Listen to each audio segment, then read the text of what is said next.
عبد الله خباب ابن الأرت رضي الله عنه قال شكونا إلى رسول الله صلى الله عليه وسلم وهو متوسل بردة له في ظل الكعبة فقلنا ألا تستنصر لنا ألا تدعو لنا قال قد كان من قبلكم يؤخذ الرجل فيحفر له في الأرض فيجعل فيها ثم يؤتى بالمنشار فيوضع على رأسه فيجعل نصفين ويمشط بأمشاط الحديد ما دون لحمه وعظمه ما يصده ذلك عن دينه والله لا يتمن الله هذا الأمر حتى يسير الركيب في صنعاء إلى حضرموت لا يخاف إلا الله والذئب على غنمه ولكنكم تستعجلون. Baik, daripada Abi Abdullah Khabbab bin Aras radhiyallahu anhu, dia berkata, syakautu ila Rasulillah, kami mengadu kepada Rasulullah. Itu hari kami mengadu, cerita kepada Rasulullah. Wahai Rasulullah, waktu itu Rasulullah mutawassil burdatan lahu fi zil Ka'bah. Rasulullah sedang bersandar dengan burdah dia, dengan kain, kita macam kain selimut dia di bawah teduhan Ka'bah. Nabi ada berehat, bersandar dengan di dinding Ka'bah, di dekat Ka'bah, dengan berbantalkan burdah dia.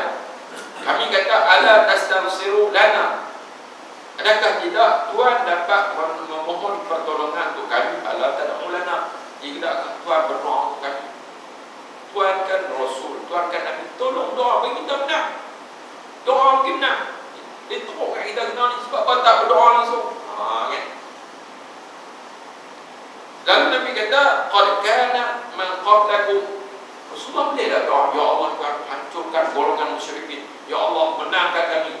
Sahabat dia relax tak. Tapi apa yang Rasulullah jalan bersama sahabat semuanya kepayahan. Sebab jalan untuk mendapat kejayaan bukan cara yang mudah. Sebagai masa itu panduan daripada Nabi SAW. Nak memperoleh sesuatu yang bernilai mesti kena susah dulu. Bukan sekadar berdoa. Rasulullah nak doa boleh. Kalau Allah nak beri kemenangan Islam terus itu boleh. Tapi tak semuanya berdasarkan ujian. Sebab dengan ujian maka dikenal mana golongan yang apa, yang benar-benar beriman, mana golongan yang tidak kukuh imannya, golongan munafik. Jadi Nabi kata, qad kana man qablakum, sesungguhnya golongan yang sebelum kamu orang dulu kala yu'khadhur rajulu, seorang lelaki ditangkap, fayuhfaru lahu fil ardi, lalu mereka akan mengorek lubang, ditanam dia. Sampai waktu cerita Nabi dan itu bila bawa dakwah, begitu ujian sekali kena tangkap, korek tanah, buat lubang, tanam hidup-hidup. Fayuj'alu fiha, diletakkan dalam tanah tersebut kambing dengan kepala. Doa tu kita tak jumpa habis doa tu lah. Cerita dulu sebelum Nabi lagi teruk. Summa yuta bil minsyar, kemudian dibuat datang dengan bak gergaji. Fayuba'u ala ra'sihi, kemudian apa? Diletak di atas kepalanya. Fayuj'alu nisfain, maka jadilah kepala dia terbelah dua. Nampak gaji. Oh, pada dengan dia. Kalau jangan kayu, gaji kayu api atau mana, jangan pegang doang. Kan? Seorang terakhir soal Nabi. Ya. Ini gaji. Kalau potong pun tak apa. Ni gaji ni makro. Sebab apa? Proses untuk selesai untuk mengambil masa yang cukup lama, jadi teruk sangatlah. Tiga gaji kepala. Wa yumshatu bi amshatil hadid. Mereka disikat dengan sikat besi. Dia sikat mata tu rupa, mata paku. Maduna lahmihi wa ammi, iaitu letak di antara apa? Dagingan dan tulangan. Sekali tarik itu keluar boleh-boleh. Itu orang malu. Ma yasuddu dzalika anni, perkara tersebut apa yang dilakukan kepada mereka tidak menghalang mereka untuk teguh dengan agama mereka. Hebat. Kita lihat hadis yang dulu tentang seorang budak, kisah ashab dulu, api dinyalakan, dilontarkan ke dalam parit yang penuh dengan api.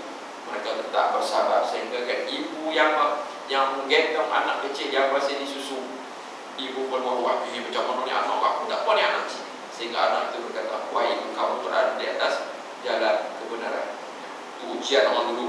Wallahi la yutimmu la yutimmanna Allahu hadzal amr, demi Allah, Allah akan sempurnakan urusan ini, beri kemenangan kepada umat Islam, hatta yasira ar-rakibu min Son'ai, hingga seorang yang menunggang kuda, yang menaiki kenderaan daripada Son'a ila Hadramaut, ke Hadramaut, dulu tempat ini berada di negeri Yaman, la yakhafu illallah, tidak takut melainkan Allah, aman gitu. Kalau sehingga Allah kehendaki bahawa itu kemenangan telah berpihak kepada orang Islam, ketika itu dunia aman, sehingga ketika itu orang tak takut lah, kan? Ya, mereka tidak takut melainkan Allah nak merentasi badan pasti mana dah tak takut. Kita ini cukup khiyar, dan kalau Allah pun takut, semua dalam keadaan takut hari ini. Sedangkan kita merupakan pribumi sini, setiap hari berkadang-kadang takut untuk Allah. Allah untuk orang takut. Semua suasana membentuk menyebabkan kita rasa curiga, berarti persekitaran yang tidak membantu menyebabkan perasaan takut makin hari makin hari. Dulu taklah takut dia apa ni, kat kulit yang kita mana tak yang macam lah kat Malaysia ni kan, masyarakat Baimok bukan 3 bangsa lagi, macam-macam bangsa, dia tak tahu apa sebab dia baik itu tak boleh. Mana perasaan takut itu timbul hingga apa? Kalau Allah kehendaki seorang yang menunggang itu daripada Son'a ke Hadramaut tidak takut melainkan kepada Allah, wa tiba ala qanabihi, dia tak takut lagi apa? Harimau serigala menerkam kambingnya. Waktu itu aman tengah-tengahnya.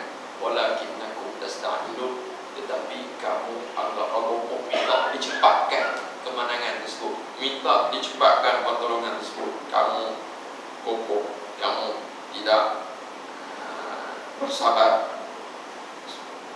Okey, baik. Jadi pada hadis ini kita dapat lihat bahasanya untuk mendapat kemenangan kejayaan Islam itu memerlukan pengorbanan dan kesabaran.